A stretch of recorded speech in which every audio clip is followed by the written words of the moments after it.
afternoon, chickadees. Welcome back to another day. Today I'm going to start off with like a breakfast biscuit and some veggies. I'm going to do some 2-ingredient dough, which is going to be 4-ingredient dough. I have all-purpose flour. And to that, I'm just going to add the baking powder, and normally you would add salt. I have some Kinder's salt, pepper, and garlic blend. That's just going to give it a little bit more flavor. And for a single serving, I like to do 1/3 of a cup. So 1/3 of a cup of flour and 1/3 of a cup Greek yogurt. And then the baking powder you add for 1 cup. You add 1.5 teaspoons. So I'm just going to do 1/2 teaspoon of baking powder and a sprinkle of the salt, pepper, and garlic blend. I'm going to cook that in the air fryer. In my particular air fryer oven, I find that 400 degrees for 20 to 22 minutes works really well. Then I have a couple of duck eggs, so I'm going to scramble those. I have some white American cheese slices, and then lettuce and a beefsteak tomato. So I'm just going to do a little sandwich there. And then I have some asparagus that I need to use. So with that, I'm going to combine some grape tomatoes and the little portobello cap. I'm going to just water saute those and have those with some lemon herb butter. And then a few things that I want to also do.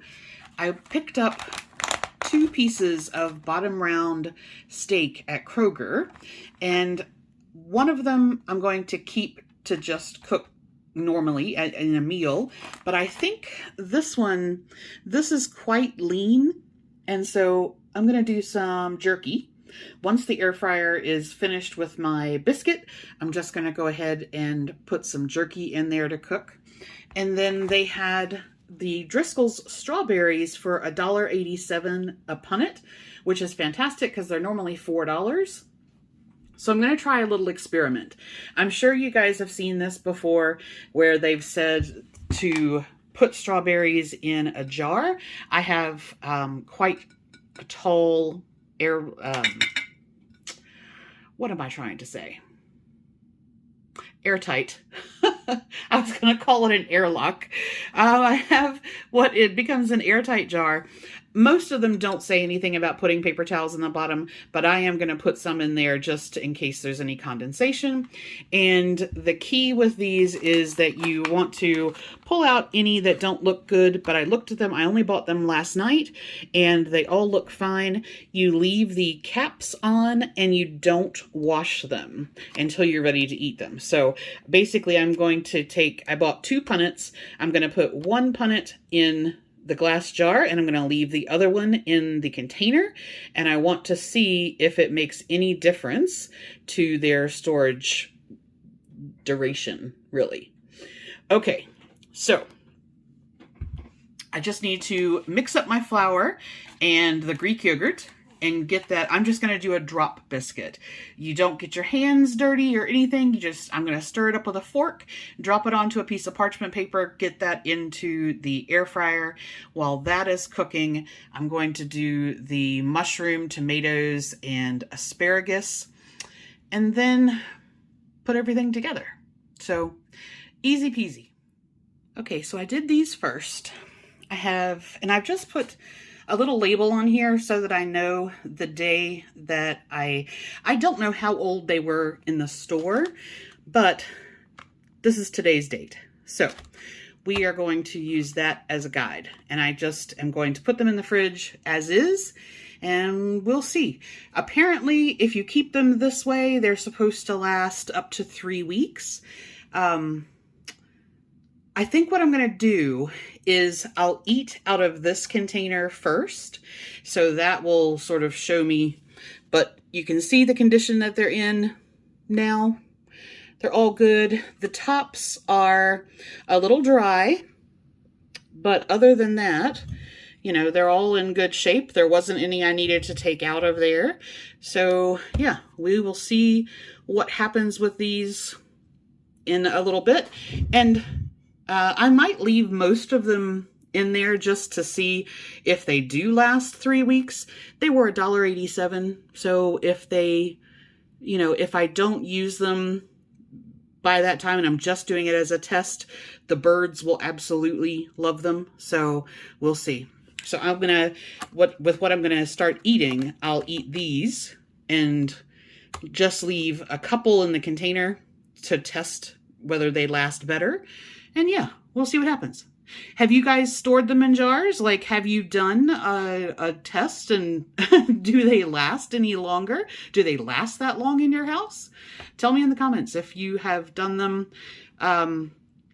People have said not to do blackberries or raspberries that way because they are softer, they're not as durable, and if you had a wide container, they can space out better and not squish each other. But when you're using like a tall container, that it's not the best for soft fruit.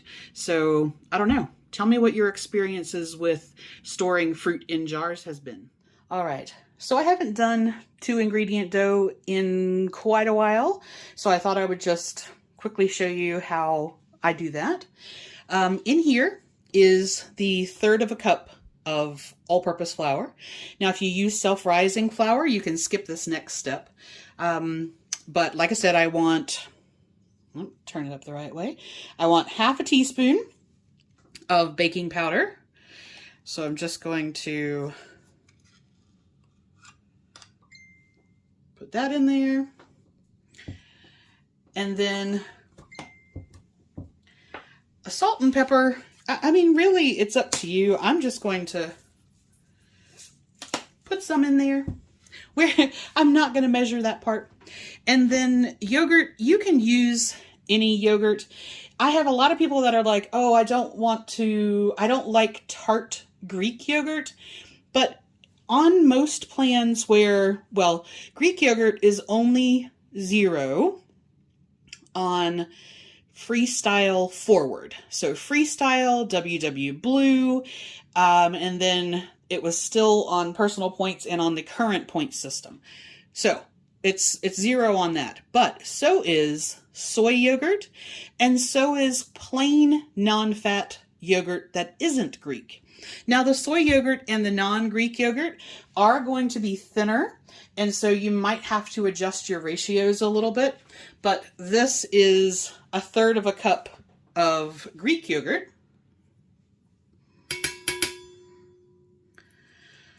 So I'm just going to add that. And then I know a lot of people have said, I don't like how sticky the dough is. It gets all over my hands.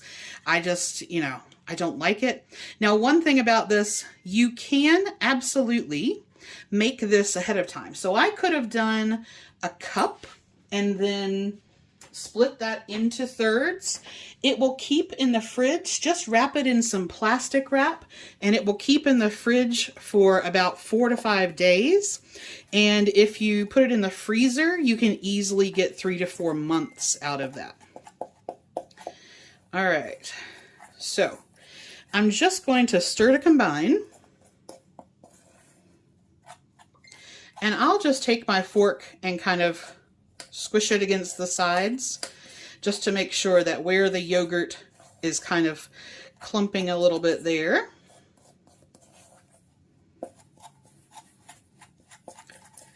That I get all that in there.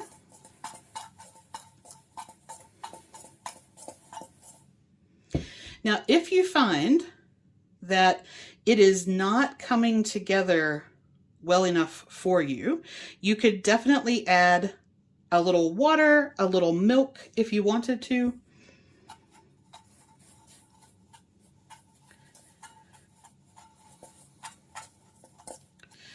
You could put more yogurt in there.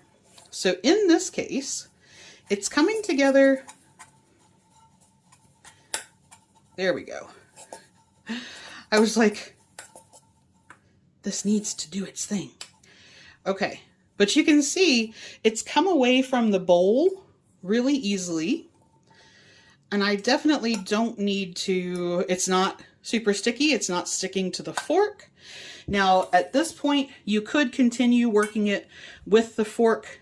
It's certainly dry enough that I can do this with my hands if I wanted to.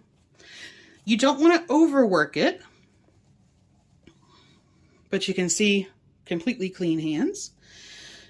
All right.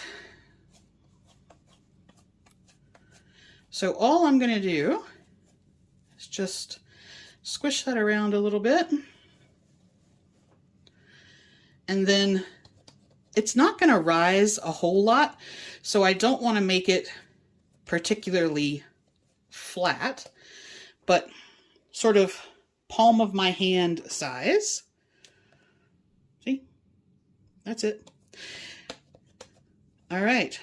I am going to let that rest for a minute. There's a little bit in the bowl, a little bit on the fork. So I'm just going to put that in the bowl, let that rest for a minute, and then I'm going to get that in the air fryer on 400 for 20 minutes. Okay, so I've got this set to go. Let me get that preheating. Now, I will say, I absolutely hate this air fryer oven. This is a Ninja. I mean, it is like one of the expensive ones, and cleaning it is incredibly difficult. Incredibly difficult. I really dislike it. Okay, anyway, so here is our biscuit. Because I have scrambled up the duck eggs, I just put a little egg wash on top. I sprinkled that with some dried Parmesan, and as soon as this is preheated, I will put this in. All right, while that's doing its thing, I wanted to tell you a little trick that I found about scrambled eggs. Normally, we'd cook them in the pan, right? But one day I wasn't feeling like dirtying up a pan. I didn't want to turn the stove on, and I thought, I bet I can do these in the microwave. And what I found was that they puff up into this, you know, big, thick stack. If you want them to be round to fit on something like a biscuit, put them in a round microwave-safe bowl. And for 2 duck eggs, I cook them for 90 seconds in total. I would say chicken eggs are probably going to be closer to like 60 seconds, maybe 75. But I put this on for 30 seconds and then stop that, give it a little stir, 30 seconds, and then I actually flip it over because the top is usually quite loose, and then cook it for another 30 seconds. And in that last 30 seconds, it really puffs up quite a bit. So you get this super fluffy, aerated egg. Now, I can't start this until the air fryer is done because I can't, I blow a fuse if I run both appliances at once. So I will show you this as soon as the biscuit is done. Okay, so with 3 minutes and 28 seconds still on the timer, this is definitely done. The butter knife is in there to hold the parchment paper down because it was trying to fly around and stick to it. So that means that I set it for 20 minutes, but there's still 3.5 minutes on there. I could have, say, stopped it an extra 30 seconds ago. So for this air fryer oven, like 16 minutes. All right, let me show you what I've been doing while that was cooking. So this is one piece of that bottom round. This is the one that had very, very little fat cap on it. And I've just sliced that up to, I'm going to marinate that and make jerky. So today's going to be all kinds of questions. I noticed when I started that my knife wasn't particularly sharp. And so I thought, oh, okay, I'll just sharpen that knife. And then I figured I'd just sharpen all of my knives while I was there. So this is the sharpener that I use. It suction cups to the counter or the table. You push this, let's see, you push this little doodad down and it will suction cup to a surface. And then you have like scissors, a very close one and a wider one, or for ceramics. And so I just went ahead and sharpened everything. But my question to you is, how often do you sharpen your knives, and what is your favorite sharpener? I do have one of the normal chef's steak, you know, like the rod sharpeners, but I never use that. Okay, so then I also cut up my tomato, my beefsteak tomato. I just have that seasoned, and then I have my lettuce, and then I went ahead and cut up the portobello. I have 6 grape tomatoes I've cut in half and 10 asparagus spears, and I'm just going to water saute those. I have my eggs scrambled, and now that the air fryer is done, I'm gonna cook the vegetables first because they can just kind of hang out, and then I don't want the eggs to get cold or to deflate too much, so I'm gonna do those last. And that's pretty much everything.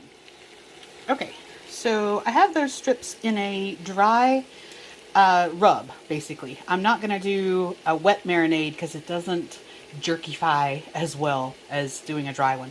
So this is just some of the Kinder's salt, pepper, and garlic, and some tamarind seasoning, a little tahini, and that's it. So that I'm just going to put in the fridge until tonight, and then I'll get these in the air fryer. And then I have my mushroom, my cherry tomatoes, and my asparagus, and those are just cooking up. I decided to use a little chicken stock that I had left over instead of water, but those are just on a medium-low heat doing their thing. And then I'll cook the eggs and we'll be all set. First 30 seconds, I'm going to give it a gentle stir, and then 30 seconds. Okay, 60 seconds. You can see it still has liquid at the top, but it's starting to cook around the edges and pool up there a little bit. So I'm going to flip it over and give it another 30 seconds. Ooh, puffy, puffy. Let me check it and see if it needs, I can still see a little on the top there. Let me see if it needs maybe another 10 seconds. That is all done. It was just some little bubbles there in the center, but you can tell that's all nice and done. And it's actually really thick. I'll show you when I get it on the biscuit how tall it got. Okay, the moment of truth. So there is our biscuit. We have a nice crust on the outside, and it is soft but completely done in the inside. And then, whoops, there's our egg. So you can see that's a very, very big set of scrambled eggs there. And keep in mind, these are duck eggs, so it's going to be a bit bigger than if you're using chicken eggs, but that is what we have.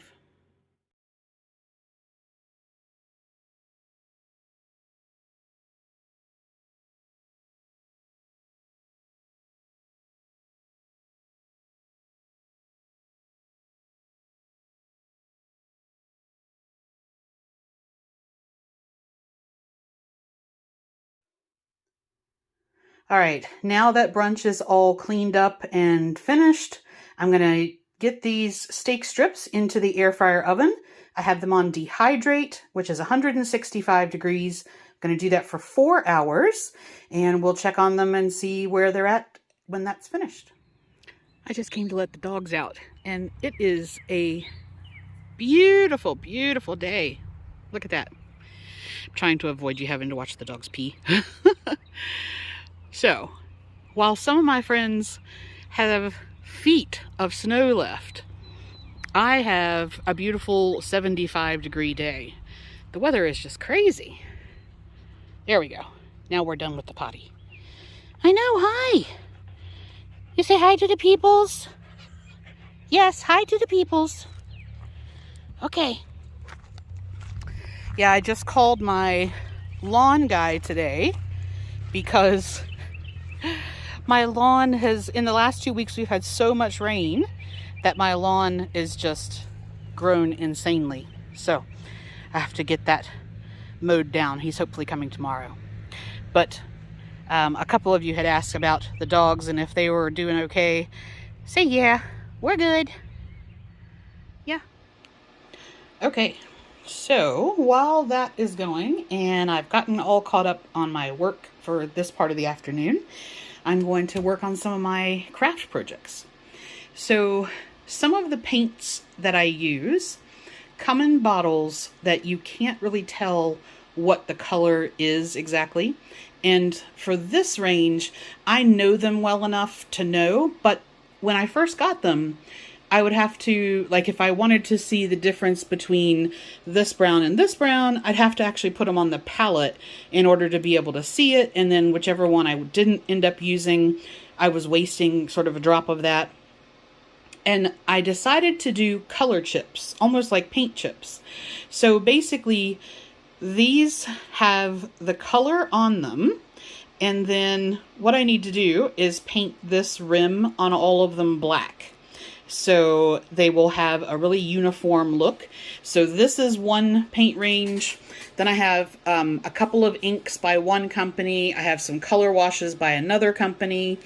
And all I'm going to do is take some just basic black craft paint. And I'm going to paint up all the sides, get them all tidied up. And I have also done a range of inks, which has, I think, like 45 colors in it. But those I have to do in the craft room because I have them laid out in the order that they are on the shelf.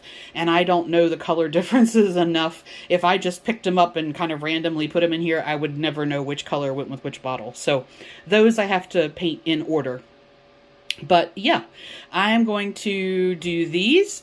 And normally I wouldn't buy fruit in like pre-cut up in a container, but the last couple of times I bought a cantaloupe and a honeydew melon, they weren't particularly nice, and they were like, I don't know, $3.99 each or something like that.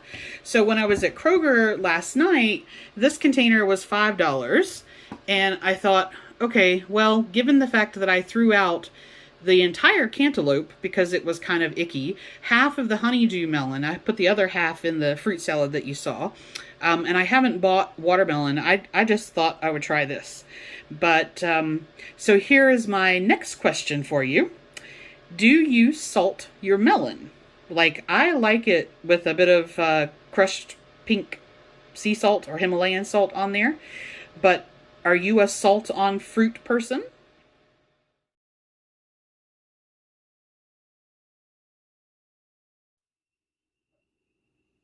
All right, welcome back for dinner.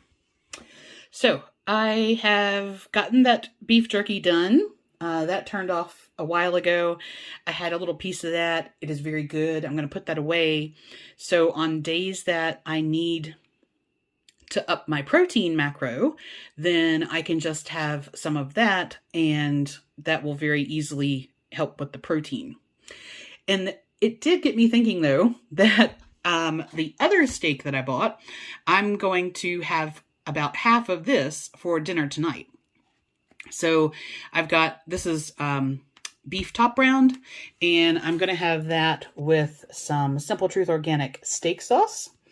Then I picked up some English peas, which if you haven't had these before, they are probably as close as you can get to garden peas in this form, like in the bag like this.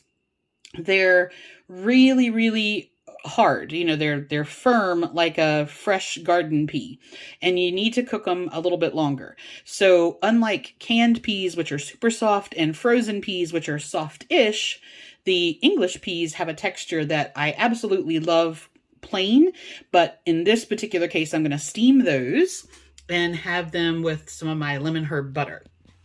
Then I still had about 400 calories and a ton of carbs left over. So Kroger had russet potatoes for 59 cents a pound, and they were all quite big. But this one weighs, I think it weighs like 360 grams. So I calculated for that, and I still had some left over. So I'm going to put on, this is some of the Swedish meatball gravy mix that I made. So it's basically a cream-based sauce. It has some mushrooms and onions in there. It's seasoned beautifully. And if I use half of a serving, so this is 2 servings left in here. And if I use half of a serving of that, and then I'm going to use Greek yogurt in the place of sour cream, that together, so everything that I have will actually bring me really, really close on all my macros. I hit everything. I think I'm actually a little bit over on my protein because of the Greek yogurt, but I also haven't weighed the portion of this that I'm going to have. So I still have to do a little bit of adjustment for that, and that might bring it down some. I looked at the total weight of this and took half of that as the number to just kind of pre-track, but I'll weigh it and see what happens. Then in terms of cooking everything, it's going to be really easy. I like steak done in the air fryer. I just want it to be medium rare.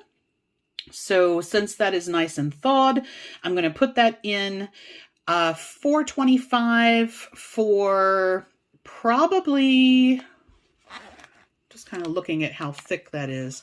I'm going to say 12 minutes, which is the same that I cook my pork to be done. So I think I'm going to check it at 10, check the internal temp at 10, and but it might be 12 minutes. I don't know the timings on this air fryer that I have now as well as I did my other one. But that's what I'm going to do with that. Then the potato, I'm just going to cook in the microwave because I don't want to wait forever for that to cook. And the peas, I'm also going to steam in my steamer bowl in the microwave. So it's going to be pretty easy, cruisy dinner. All right, I've got the air fryer preheating, and so I have 191 grams of the steak, and then this is my little jerky. So I got that. I'm going to take those off of the trays, swap that over, put the steak on there, and I had a quick look.